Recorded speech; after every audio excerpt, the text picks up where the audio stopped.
페이지의 심선생입니다. 이번에는 수업 시연에 대해서 한번 이야기해 보도록 하겠습니다. 2차 스터디도 진짜 막막하죠. 1차랑은 또 다른 종류의 막막함이 기다리고 있는 것 같아요. 게다가 지금 1차 발표가 아직 나기 전이기 때문에 합격했는지 안 했는지도 알 수 없는 상태에서 지금 이렇게 뭔가 집중해야 한다는 게 진짜 보통이죠. 저도 같은 그런 경험을 했기 때문에 그 마음이 어떤지 잘 알고 있습니다. 게다가 이번에는 상황도 안 좋아서 스터디를 하시는데 참 어려움이 많을 것 같지만 그래도 힘을 내서 같이 헤쳐나갔으면 좋겠습니다. 그럼 우선 수업 시험 구성에 대해서 한번 살펴볼까요? 수업 시험은 크게 3가지로 나누어 볼 수 있어요. 첫 번째는 바로 구상 시간이죠. 시험지를 받고 그 본문을 직접 분석을 하고 아이들과 어떻게 상호작용할지 준비하는 시간이 25분이죠. 25분이 지나면 내가 수업 시연을 할 장소로 이렇게 뚜벅뚜벅 걸어갑니다. 그래서 그 교실에 도착해서 이제 문을 열고 들어가서 수업 시연을 하는데 15분 동안 하면 돼요. 수업 시연은 전체 수업을 보여주는 게 아니고 거기에 요구하는 대로 어느 부분을 보여달라고 해요. 전개 1이나 전개 2를 보여달라고 하면 그 부분을 15분 동안 아이들과 열심히 상호작용하는 척 하는 거죠. 아무도 없는데 척 하면서 15분 동안 수업을 시연하면 됩니다. 그리고 여기서 끝나는 게 아니라요. 수업 시연이 끝나면 가운데 마련된 책걸상으로 이동을 합니다. 거기에 이제 앉으면 3가지의 질문이 있어요. 이게 바로 수업 나눔입니다. 수업 나눔은 10분 동안 진행이 되는데요. 총 3개의 질문이 마련이 되어 있어요. 이 3개의 질문은 대부분 내 수업을 성찰하고 어떻게 발전시켜 나가고 또 경기도 교육이 추구하는 그런 교육의 방향에 맞게 개선을 시켜 나갈 수 있는가에 대한 질문이 주로 이루어져 있거든요. 그 3개의 질문에 대해서 내 수업과 관련해서 대답을 열심히 하면 됩니다. 10분 동안. 정리하면 수업 시연은 구상하는 시간, 그리고 수업을 시연하는 시간, 그리고 수업 나눔을 하는 시간 이렇게 나누어지고 각각 25분, 15분, 10분으로 구성이 되어 있습니다. 그럼 구상과 수업 시연, 그리고 수업 나눔 이렇게 크게 2개로 나누어서 이야기해 보도록 할게요. 먼저 수업 시연을 준비하기 위해서는 5가지 정도 준비물이 필요합니다. 먼저 첫 번째는요, 바로 2차 이 수업 시연이 복기된 게 필요해요. 그러니까 기출 문제가 필요해요. 그 복기된 답이 필요하다기보다는 기출 문제가 좀 필요합니다. 그런데 이게 공개되지 않기 때문에 다른 선생님들께서 올려주신 복기 자료를 본다든지 하면서 구하시면 될 것 같아요. 카페 같은 데도 올라온 경우가 있으니까 이 기출 문제를 몇 년치를 좀 미리 준비를 해두시면 좋습니다. 두 번째로는 국어과 교육과정 성취 기준이 필요해요. 이 성취 기준을 바탕으로 해서 문제가 출제가 되고 또 교과서가 구성이 되고 하기 때문에 성취 기준을 내가 하나하나 쳐나가겠다. 내가 이게 하나하나 진짜 내가 수업 시간을 해보겠다라는 마음으로 준비를 해야 되기 때문에 이 성취 기준을 가지고 있으셔야 합니다. 다음 3번째는 교과서예요.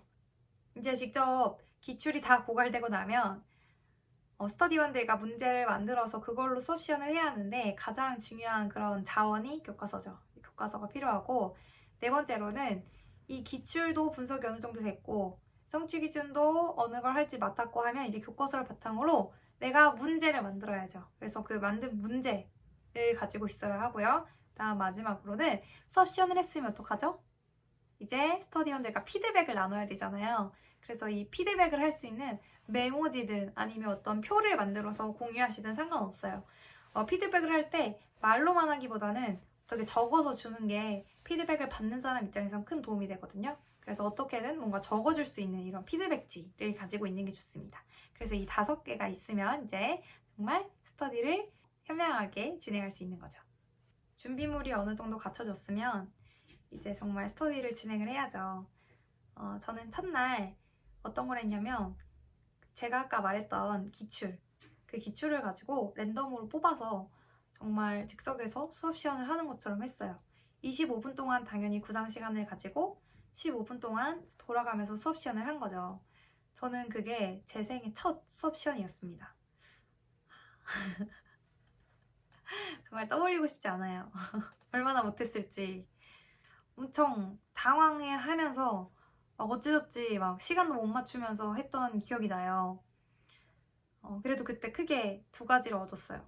아, 이게 시연이구나. 당황하면 내가 이런 모습을 보이는구나 라는 걸 알게 됐고요. 그리고 두 번째로는 그 기출을 자연스럽게 분석을 하게 된 거죠.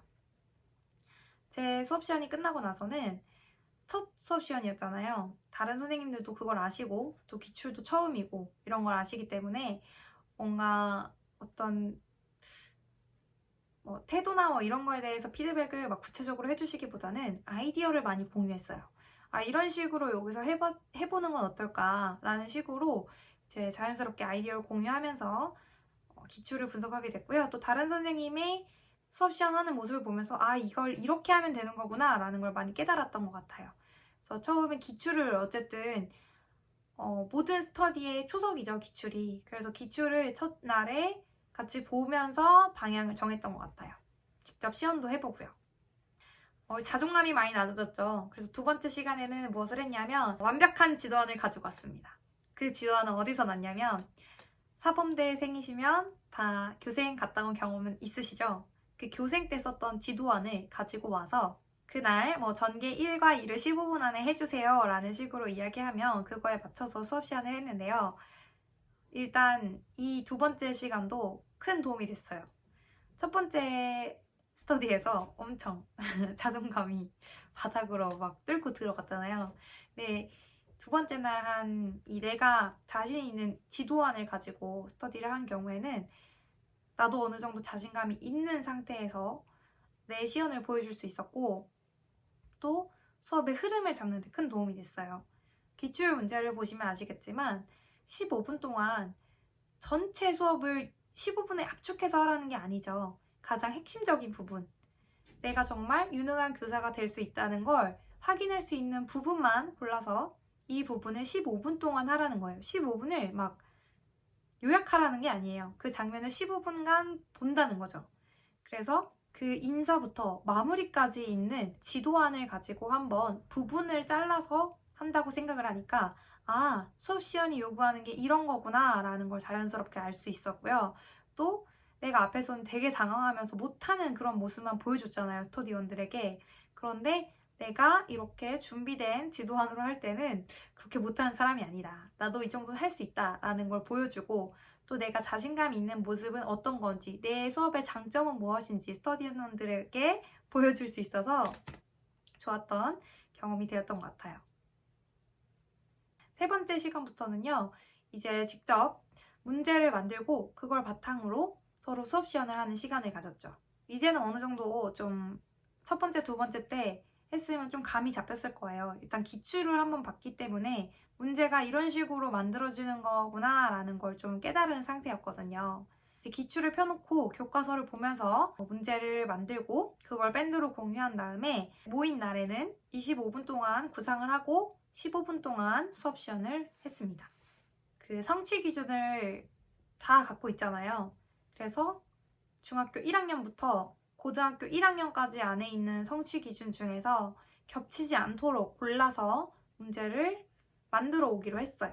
그리고 수업 시연을 하는 날에는 제비뽑기를 해서 어떤 영역을 맡을지 이렇게 제비뽑기를 돌렸는데 만약에 내가 만든 문제가 걸렸다 하면 다른 선생님과 이제 교환을 해서 내가 만든 문제를 내가 풀지 않도록 하는 식으로 스터디를 진행을 했고요. 다 같이 풀고 순서대로 수업 시연을 했는데 이거에 대해서는 여러 가지 변형이 있을 수 있을 것 같아요. 저희도 처음에는 1차 합격 전까지는 다 같이 25분 동안 풀고 순서대로 15분 동안 했는데 이거에 약간 허점이 있어요. 내가 처음에 할 때는 내가 수업 시연 그 구상한 게 바로 이렇게 나오는데 만약에 마지막 차례다 라고 하면 앞에 거 보고 피드백하고 하는 동안 시간이 꽤 걸리거든요. 그 시간이 지나고 나서 수업 시간에 나가서 하려고 하면 잘 기억이 안 나는 거예요. 그래서 다시 5분 동안 잠깐 볼게요 하고 한다든지 하는데 그러면 아무래도 실제 시험의 분위기랑은 좀 멀어질 수 있겠죠? 그래서 나중에는 좀 공장처럼 릴레이식으로 막 빠르게 풀고 바로 할 수 있는 식으로 다른 사람이 수업 시연을 하고 나눔을 하는 시간 동안 나는 구상을 하고 그 사람은 자리에 앉고 피드백은 종이로만 이렇게 전달을 하고 그 다음 내가 나가고 이런 식으로 뭐 릴레이식으로 하기도 했었는데 이거는 뭐 경우에 따라 다르니까 아무튼 안 겹치게 교환을 해서 수업 시연을 했습니다. 수업 시연이 끝나면 이제 피드백을 주고받잖아요. 그러니까 말로만 하면 사실 집에 가면 기억이 잘 안 나요. 내 단점이 뭔지도 좀 파악하기 쉽지 않고 물론 내가 열심히 적을 수는 있지만 그래서 적어서 주면 좋아요. 피드백지가 따로 없다 하면 저희는 메모장에라도 이렇게 적어서 주고 했었거든요. 그리고 저희는 스터디를 할 때 그 문제를 한 부만 뽑아간 게 아니라 내 문제는 한 명이 풀더라도 스터디원 수만큼 문제를 뽑아갔어요. 그래서 다 이제 그 사람이 수업 시연을 할 때는 나도 그 수업 시연지를 보고 지금 어디를 하고 있구나, 지금 어떤 문제를 이렇게 하고 있구나라는 걸 파악할 수 있도록 그 스터디원 수만큼 문제를 다 뽑아가서 교환을 했었습니다. 그래서 피드백을 할 때도 그걸 보면서 피드백을 하니까 훨씬 용이했고요. 처음에는 내가 느낀 걸 다 말했는데 나중에는 시간이 너무 부족하다 보니까 앞에 사람이 이야기한 피드백은 빼고 이제 안 겹치는 내용만 피드백하는 식으로 해서 시간을 조금 줄여나갔고요. 태도에 대한 것도 있었고 자세에 대한 것도 있었고 목소리나 피드백이나 이런 거에 대한 내용도 있었어요. 그리고 판사에 대한 내용도 있었고요. 이런 식으로 이제 피드백을 해서 직접 전달을 해주고 나는 그걸 보면서 다음에는 반영을 하고 이런 식으로 진행을 했습니다. 이제 스터디가 대충 어떤 식으로 굴러갔는지는 이해가 되셨죠? 그럼 이제는 수업 시연을 위해서 문제를 만들어야 되는데 그 문제를 어떻게 만드느냐 이것도 참 문제죠. 일단 기출이랑 성취기준, 교과서 이 세 개가 있으면 됩니다. 기출을 보면서 기출의 양식을 일단 표로 한번 만들어 보세요. 이렇게 만들면 이제 전체 지도안이랑 비슷해요. 그런데 수업 시연을 할 부분과 아닌 부분이 나누어져서 이제 제공이 되는 거고 그리고 또 내가 분석해야 할 본문이 있을 거고 앞에 또 조건이 있을 거고 그쵸? 학습 목표도 다 나와 있기 때문에 내가 맡은 성취 기준을 그 양식에 맞춰서 또 본문은 교과서를 참고해서 문제를 만들면 됩니다. 그런데 이 문제를 만들기 위해서는 교과서의 구성도 어느 정도 이해를 해야 돼요. 수업이 어떻게 진행이 되냐면 인사, 동기유발, 전개 1, 2, 마무리 이런 식으로 진행이 되잖아요. 그런데 교과서도 이런 식으로 구성이 돼 있어요. 소단원에서 시작할 때 생각열기가 있어요, 대부분. 이 생각열기가 동기유발이죠, 여러분. 그리고 내용 정리하는 부분이 대부분 전개 1이 되고요. 이 내용 정리를 지나서 이 성취 기준에서 요구하는 활동이 있는 부분이 전개 2가 됩니다. 그래서 이 교과서를 참고를 해서 이제 전개 1을 시킬지 전개 2를 시킬지 또 동기 유발과 전개 뭐를 시킬지 이런 식으로 정해서 내용을 짜 넣으면 되는 것이죠. 예를 들어서 이제 이런 식으로 문제를 만들었는데요. 이 형식은 이제 기출에서 따온 형식을 활용을 했고요. 여기 자료 1, 2 이런 거는 다 교과서에 있는 본문을 바탕으로 했고 이제 교과서 활동이 이런 식으로 구성이 돼 있었겠죠. 뭐 자료 1과 2를 활용해서 비유와 상징을 찾아보자 라는 식으로 되어 있었을 거고 이 시를 공부한 다음에 비유와 상징의 효과는 무엇인가 이런 식으로 교과서 질문이 있었겠죠. 그리고 마지막으로나마 이걸 활용해서 비유를 사용한 어떤 표현을 만들자 이런 식으로 구성이 되어 있었을 거예요.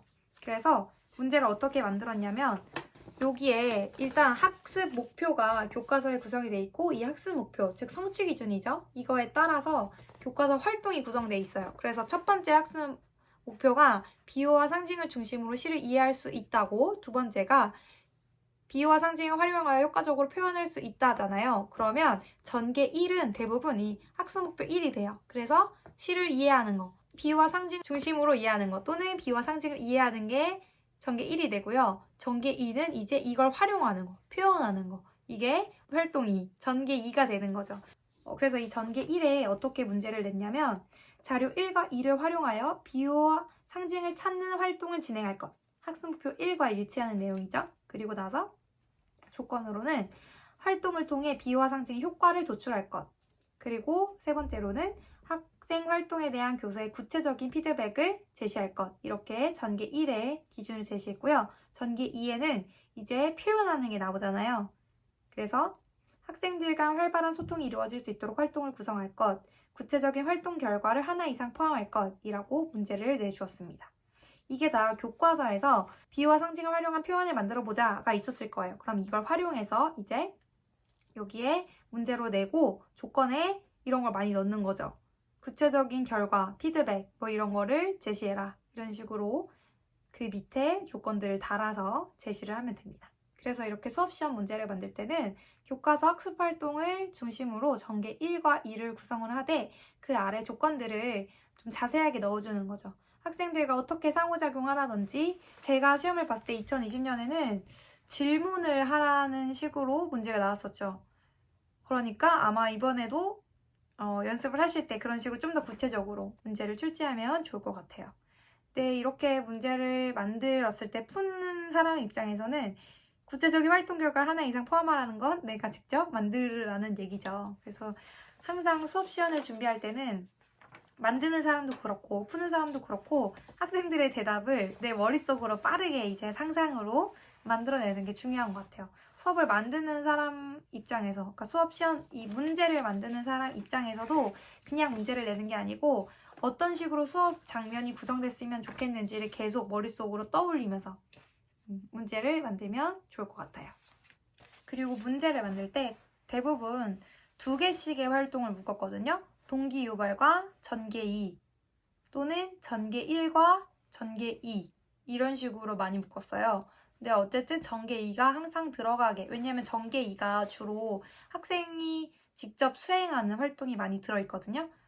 교과서 구성도 그렇고요. 학습 목표랑 일치하는 활동도 그렇고 해서 동기 유발과 전개 2 또는 전개 1과 전개 2 혹은 좀 빡세게 한다. 그러면 동기 유발과 전개 1, 2 이런 식으로 해서 15분을 구성하도록 했습니다. 시간 분배는 전개 1과 전개 2가 있다고 하면 전개 1과 2를 비슷하게 맞춰주는 게 저는 맞다고 생각을 하고요. 혹은 전개 1이 조금 더 빨리 끝나서 전개 2를 좀 더 풍부하게 하는 것도 도움이 된다고 생각합니다. 그래서 그거를 머릿속으로 생각을 하면서 문제를 풀 때 어느 정도는 가능한 수준에서 문제를 만드는 게 도움이 될 것 같아요. 문제를 만들 때 몇 년치 기출을 보다 보면 좀 이제 중요한 조건들이 눈에 보이실 거예요. 그걸 많이 활용해서 문제를 만들면 되고 또 조건을 굉장히 세세하게 넣어서도 만들어 보고 조건을 좀 가볍게 빼서도 만들어 보고 하는 식으로 하면 큰 도움이 되거든요. 실제로 제가 합격자분의 어떤 수기를 봤을 때 시간이 남았다는 얘기도 있어요. 조건이 많지 않았던 해에는요. 그런데 오히려 제가 시험 봤을 때는 저는 시간이 진짜 부족했거든요. 그 조건과 그 내용과 이런 상호작용 이런 걸 다 충족하면서 하려다 보니까 시간이 굉장히 촉박했던 기억이 있어요. 그러니까 이게 조건이 많을 수도 있고 적을 수도 있는데 많기만 연습하다 보면 적게 나왔을 때 갈피를 못 잡을 수가 있는 거죠. 그리고 또 적게만 연습했는데 조건이 매우 세세하다 하면 또 그걸 쫓아가는 게 쉽지 않거든요. 그래서 한 번은 조건이 많게, 한 번은 또 조건을 좀 느슨하게 해서 문제를 출제해보면 좋지 않을까 싶습니다. 영상으로 이야기하려니까 전달이 됐을지 모르겠어요. 수업 시험 문제는 이런 식으로 만들어집니다. 어떤 부분에서 시작하든 상관없이 또는 동기유발에서 시작하든 상관없이 항상 칠판의 가운데에다가